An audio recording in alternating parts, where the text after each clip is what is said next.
You're about to witness a moment etched in music history when three of the world's most beloved performers stood up, turned their backs, and walked out mid-interview, shocking everyone watching. It was November 12th, 1997, and the Bee Gees, Barry, Maurice, and Robin Gibb, had endured tragedy, addiction, lawsuits, platinum records, disco criticism, and more. Yet nothing prepared them or us for that silent exit. That quiet walkout, void of raised voices or dramatic insults, spoke louder than any heated argument ever could.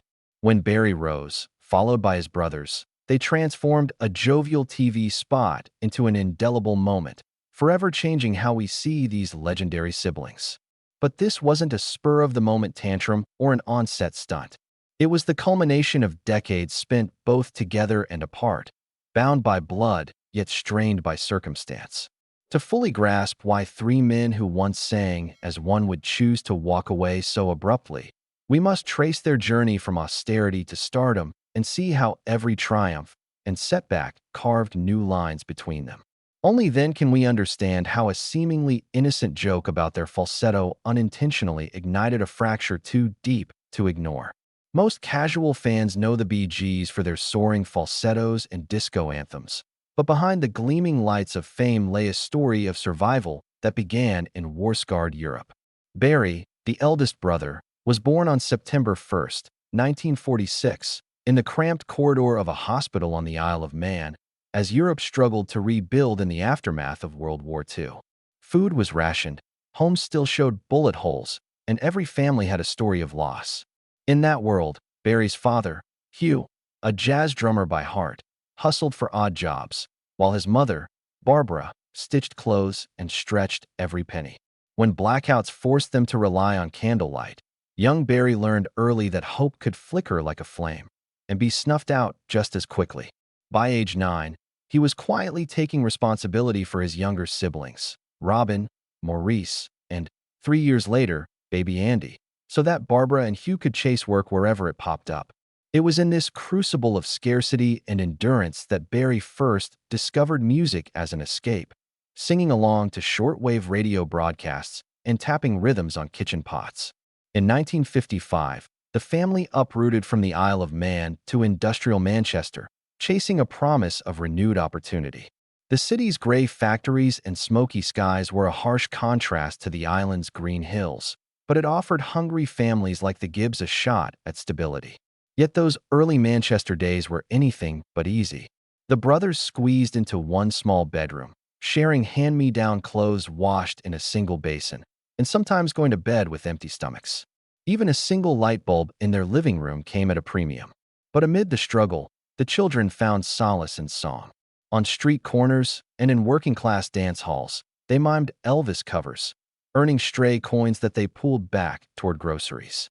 Their first makeshift trio, the Rattlesnakes, was born in that cramped flat, where nightly harmonies offered a fleeting sense of triumph over grinding poverty.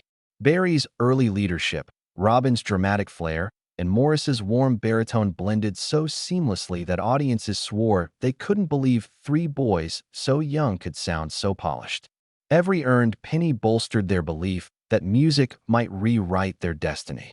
Their story took its next dramatic turn in March of 1958, when the family boarded the SS Fair Sea for a 6-week voyage to Australia. Homesickness sat heavy as churning waves, and cramped quarters turned tempers short. Yet in that isolation, the brothers forged an even stronger bond, trading lullabies for rock and roll covers to entertain fellow passengers in exchange for scraps of food. Those cramped shipboard performances honed their resilience in ways rehearsals never could. When they finally disembarked in Brisbane, the subtropical air felt like freedom itself. With nothing but their voices, borrowed instruments, and the determination to survive, they set out to conquer a new land. Early residencies at street fairs and at the Redcliffe Speedway turned heads and loosened wallets, while local promoters marveled at how those three voices soared above roaring engines. Night after night, audiences handed over coins and applause, fueling both their ambitions and their hunger, literal and figurative, more than any factory paycheck ever could. By 1960, the Bee Gees had a modest hit with a homemade recording featuring violin, pizzicato drums, and the now distinctive blend of their voices. Radio stations played it on repeat, and festival organizers booked them across Queensland. Their first major TV appearance followed in 1963 when they performed a Beatles song months before the Beatles released it. Industry insiders suddenly sat up, speculating that these three brothers could be the South Pacific's answer to British rock and roll. But behind the curtain, family tensions simmered. Hugh, determined to polish their act, enforced marathon rehearsals that tested both their vocal cords and their patience. Barbara juggled factory shifts and mending uniforms just to keep food on the table. Late at night, the brothers huddled in a single-light garage, voices hoarse but spirits unbroken, resolving that one day they'd repay every ounce of effort tenfold. Their Australian success spurred a return to the UK in 1967, where they signed with Robert Stigwood and scored a hit single with New York Mining Disaster 1941. Critics buzzed that it might even be Lennon and McCartney under a pseudonym. Suddenly, Pike Place farmers had nothing on the frenzy building around these brothers. Yet with each victory, invisible fractures deepened. A near-fatal engine failure on a transatlantic flight in late '67 left them shaken. Lawsuits over royalties and production disputes showed how quickly the music business could turn from ally to adversary. And the relentless push for the next hit meant that personal needs, sleep, privacy, emotional support, often took a back seat to studio deadlines. What had begun as brotherly camaraderie under candlelight now felt like a relentless assembly line. Then came the disco revolution. While some purists scoffed, the Bee Gees leaned in, channeling their earlier skiffle roots into irresistible dance anthems. In one marathon weekend at a French chateau, they wrote song after song that would define an era: Stayin' Alive, Night Fever, More Than a Woman, and more. A movie soundtrack sold millions of copies, won Grammys, and catapulted them to the top of the pop world. Yet even as disco balls spun and audiences shouted their names, the brothers felt pressure in ways the public never saw. Barry's falsetto, which fans adored, had become a shield he wore to mask exhaustion and self-doubt. Robin wrestled with feeling overshadowed, Maurice with the lure of substances to numb the strain, and Andy, watching from the sidelines, felt the weight of his brother's legacy on his shoulders. Harmonies that once bonded them now reverberated with unspoken tension.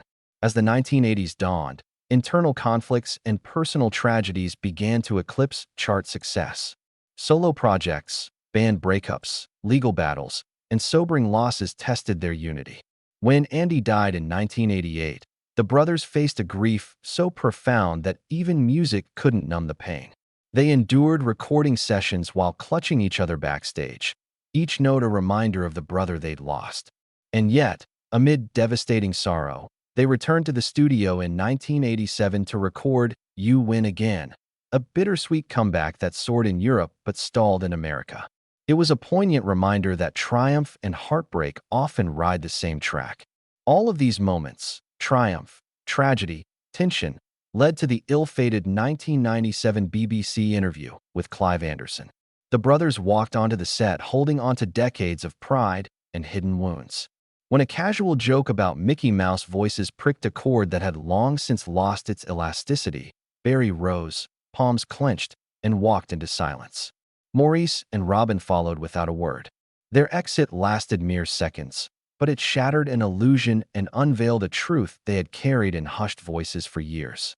Next, we'll dissect that defining moment, examine how a single quip unraveled decades of unspoken pain, and discover how the Bee Gees reclaimed their dignity in the aftermath.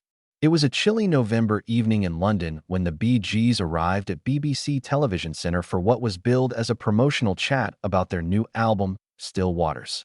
After decades of performing under spotlights, it would have seemed like just another press appearance, but nothing about that night was ordinary.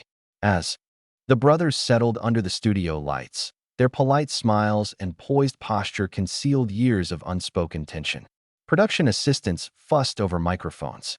Makeup artists smoothed stray hairs. Cameramen adjusted angles. Yet behind the scenes, the brothers exchanged quiet glances, Barry's eyes betraying exhaustion, Robin's lips pressed into a thin line, Morris's jaw clenched in resolve. They had weathered storms, the death of a brother, near-fatal accidents, public feuds, and personal demons. Still, they believed this would be a respectful conversation with Clive Anderson, whose quick wit had charmed countless guests before. What followed would redefine their careers in a heartbeat. From the moment Anderson strutted on stage, he exuded familiar confidence, a performer's swagger honed by years of late-night banter. He flashed a grin, greeted the audience, and thanked the Bee Gees for coming. Then came the first casual dig.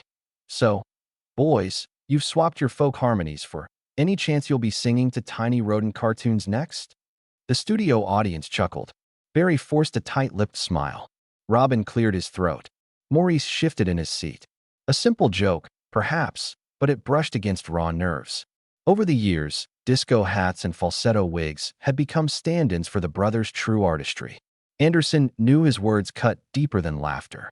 He watched Barry's shoulders tense and chose to press further, baiting the brothers with gentle mockery that escalated from light teasing to pointed jabs. Each quip landed like a pebble in the pond, creating widening ripples of discomfort. Even seasoned pros have limits, and Barry, the eldest and often the emotional anchor of the group, felt the walls closing in. For years he'd used humor to deflect critics who dismissed the group as just another disco act. He'd accepted jesting references to Saturday Night Fever with a nod and a grin, but this night reminded him of every slight piled up over 3 decades. As Anderson circled back to the subject of their falsetto voices, twisting it into a cartoonish trope, Barry's patience snapped. His eyes hardened, and he drew in a measured breath. Robin sat motionless, watching Barry's reaction like a hawk assessing prey. Maurice leaned forward, fists clenched beneath the table. And then, in a moment both silent and explosive, Barry rose. The audience's laughter died. Barry's chair scraped, echoing through the still air. Robin stood without hesitation. Maurice hesitated only for a heartbeat, long enough to lock eyes with Anderson, as if to say, "This ends now," then rose too. The 3 brothers walked in perfect unison, shoulders squared, back straight. No words, no angry gestures, just a trio of figures moving toward the exit, each step charged with decades of pride and pain. Anderson's smug grin vanished. The audience sat frozen, mouths agape. Cameras continued rolling, as if to capture every millisecond of the shock. In editing rooms across the world, that footage would become instant legend.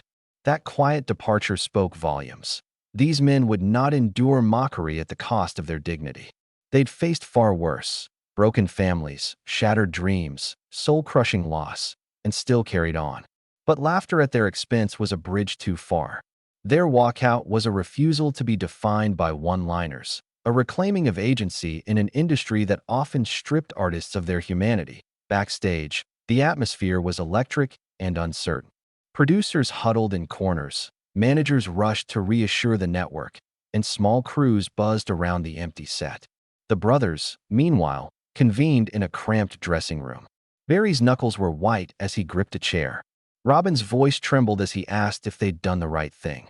Maurice closed his eyes and nodded, drawing on a lifetime of solidarity they'd built since miming Elvis covers in Manchester flats. Words tumbled between them, stories of old jokes that stung deeper than Anderson's, recollections of moments when they'd been dismissed by record executives, concert promoters, even fans. In that tense huddle, their decision crystallized. They would stand by this choice. If the world turned the spotlight upon their departure rather than their music, so be it. They refused to be passive players in a narrative written by others. Within hours, the story exploded onto headlines. News bulletins replayed the walkout clip. Tabloid newspapers blasted sensational headlines. Falsetto fury, Disco King snub comedian, Bee Gees storm off live. Music magazines dissected the moment with teardowns and think pieces. Radio talk shows looped Anderson's quip and the brothers' exit, debating whether the host had gone too far or if the Gibb brothers were overreacting. Fans divided into camps. Some lauded the Bee Gees for defending their art. Others criticized them for souring what should have been promotional goodwill. The entire episode became a pop culture flashpoint, sparking conversations about respect, critique, and the humanity behind celebrity personas. Over the next few days, the BBC faced pressure. Viewership soared, but audience feedback skewed negative toward the network. Advertisers tapped feet anxiously. In a calculated move, BBC executives issued a carefully worded apology, apologizing for the brothers feeling uncomfortable, while simultaneously lauding Anderson's irreverent style. It was quintessential public relations, a nod to both sides without fully admitting fault. The Bee Gees, in turn, released a brief statement thanking fans for their support and explaining their decision as an act of self-respect. They declined further interviews, retreating from the spotlight to let the dust settle and to focus on what mattered most. Their music and their bond. In the weeks that followed, the fallout took surprising turns. Still Waters, their latest album, which had been receiving lukewarm promotion, suddenly shot up the charts. Radio stations spun singles with renewed urgency, boasting that listeners now saw the brothers as rebels rather than relics. Sales climbed by nearly 20% in the UK alone. Streaming numbers on emerging online platforms surged. Concert promoters, sensing renewed interest, scrambled to book them for special anniversary tours. The Bee Gees, once pigeonholed by disco's ebbing tide, found themselves back in cultural conversation, this time on their own terms. Crucially, the walkout forced music critics to reevaluate their narrative about the Bee Gees. Long dismissed as purveyors of dance floor fluff, the brothers were now celebrated for their unwavering commitment to principle. Articles appeared dissecting the depth of their discography, the haunting harmonies of words, the soul-stirring introspection of To Love Somebody, the rock roots of their early Rattlesnakes days. Scholars examined their songwriting techniques, tracing how wartime scarcity and immigrant resilience infused their music with emotional gravitas. In university courses on music history, a new lecture titled Bee Gees and Boundaries, The Role of Pride in Art, started appearing, using the 1997 walkout as a case study in artistic agency. Yet, even in victory, the brothers understood the walkout was not a magic wand. Their relationship, already tested by decades of fame's pressures, still required healing. They used the unexpected publicity as a springboard to reconvene in the studio under terms more favorable to their well-being: shorter sessions, more breaks, increased creative control. The experience reinvigorated their songwriting, leading to tracks that blended falsetto sparkle with lyrical sophistication, a nod to fans who remembered their early ballads and to a new generation discovering them for the first time through that viral walkout clip. That on stage, the Bee Gees approached performances with a new blend of vulnerability and defiance. Between songs, Barry shared snippets of that fateful night, speaking candidly about the power imbalance between interviewer and artist.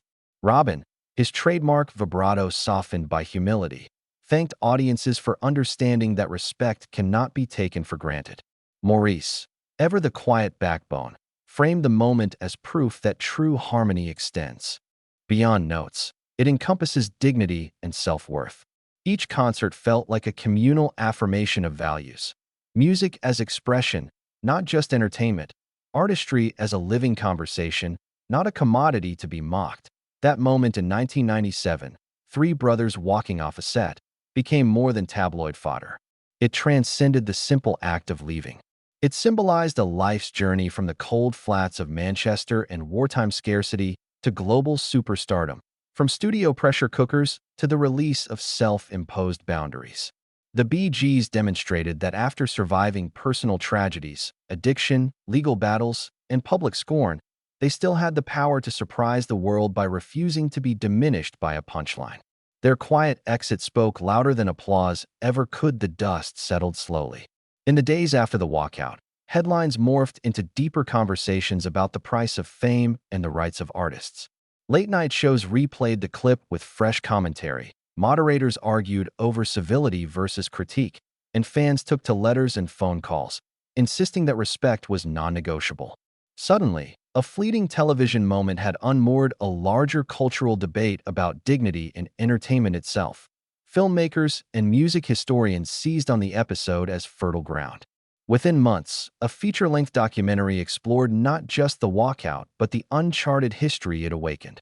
A near-fatal flight, backstage injuries, internal feuds, and the pitfalls of disco stardom. Archival footage illuminated their early days in Manchester flats, alongside rare interviews that revealed anxiety beneath the harmonies, turning a once-dismissed trio into complex human figures. The shockwave had an unlikely side effect. Younger generations, unacquainted with disco's heyday, discovered the Bee Gees through viral clips and social feeds that recounted their exit with reverence. Memes mixed with sober nostalgia, turning "I don't do tossers" into a rallying cry against dismissive humor. Suddenly, the Gibb brothers were more than icons of the 70s. They were symbols of artistic integrity for a connected digital age. Their story reached new ears when music bloggers and podcasters traced lineage from the Gibb harmonies to contemporary acts. Indie artists cited the walkout as a sign of creative courage, embedding its spirit into albums that meld acoustic sincerity with pop polish. College radio stations spun "To Love Somebody" alongside tributes to the walkout, framing it as a defining moment that merged delight and defiance in perfect counterpoint. The brothers took to the road once more, this time with a renewed sense of mission. Rather than pushing the pulsating disco beats that once defined their brand, their setlists leaned heavily on ballads and deep cuts, songs that spoke to heartache, resilience, and redemption. Between tracks, they spoke plainly about the perils of compromise, urging audiences to claim their worth.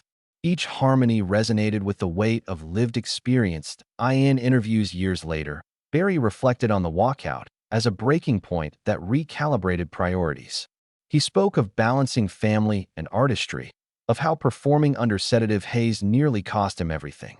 Robin admitted he'd felt overshadowed for years, his voice softened not by doubt, but by a desire for cooperation rather than competition. Maurice, often quiet, acknowledged that the moment united them in defiant solidarity. Critics and scholars dissected those reflections, producing essays that linked the Gibb narrative to broader themes of post-war migration, labor, and artistic identity. They explored how the brothers' childhood obscurities fueled both creative synergy and conflict, and how that split second on live television became emblematic of artists reclaiming autonomy. The walkout, once labeled frivolous, emerged as a touchstone in conversations about power dynamics in media. All of this traced back to a single gesture: the three brothers walking away. That silhouette against the studio lights became a modern icon, immortalized in still frames that hung in music museums and galleries worldwide. It reminded viewers that sometimes power lies not in words or songs, but in the refusal to play along. It was a lesson in respect delivered through silence, loud enough for generations to hear. For the Bee Gees, these years brought closure of sorts. They recorded material on their own terms, collaborating with young producers who respected their vision. They appeared at benefit concerts for music education, sharing stories of the pay-as-you-go tours that shaped their work ethic. Hospitals, veterans groups, and youth programs benefited from their appearances, showing that the pride they defended on live TV translated into generosity of spirit offstage. In the final analysis, the Bee Gees' silent exit was more than a TV stunt. It was an embodiment of every hardship they'd survived: war-torn infancy, economic displacement, near-death experiences, familial loss, and the creative loneliness of superstardom. When Barry, Maurice, and Robin closed that studio door behind them, they weren't just rejecting an insult. They were honoring a shared history written in notes, scars, and unbreakable harmony that we're left with more than a spectacle. We're left with a story of dignity reclaimed, of artists who refused invisibility under the guise of entertainment. Their walkout reminds us that every performer carries a private ledger of sacrifices and setbacks. That ledger is worth defending, even against well-timed jokes. Because at a certain point, standing up, quietly or otherwise, becomes the most resonant refrain of all. Their story reminds us that respect is not a given.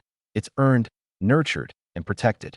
In an industry built on applause, it's easy to forget that silence can speak volumes. For the Bee Gees, silence was the crescendo, the chord that lingered after the final note. It reminded everyone that artistry is anchored in humanity, and that humanity deserves more than flippant mockery on a late-night soundstage. When Barry, Maurice, and Robin walked off, they didn't write footnotes in pop culture history. They authored a manifesto on self-worth. Their exit became a lesson for artists and audiences alike. Creative contributions deserve consideration and courtesy. In the decades since, countless public figures have followed their lead, opting out of disservice rather than endure it. That quiet exit rippled through boardrooms, classrooms, and creative circles around the globe. That night's quiet exit also reshaped how we consume celebrity narratives. We began to ask, behind every smirk and quip, whose story gets told? Who profits from the discomfort of others? The Bee Gees forced a reckoning, underscoring that laughter at someone else's vulnerability can erode the very foundation of collective respect. Their walkout illuminated the unspoken contract between entertainer and viewer. Treat with care or face a collective backlash. And now, decades later, the silhouette of those three figures remains vivid. It's imprinted on the collective subconscious as a symbol of artistic valor. When we scroll through bite-sized clips or binge retrospective specials, we still feel the tension in their folded arms and measured steps. It's a reminder that art is not easily untethered from the souls who create it, and that those souls deserve moments of grace. Their legacy stands not only in platinum-selling records or timeless falsettos, but in a single, unspoken defiance. In the span of a breath, the Bee Gees taught us that walking away can be the greatest form of engagement, an act so simple, yet so profound, that it rewrote their story and ours forever. And though the stage lights dimmed on that fateful night, the echoes of their quiet courage continue to resonate.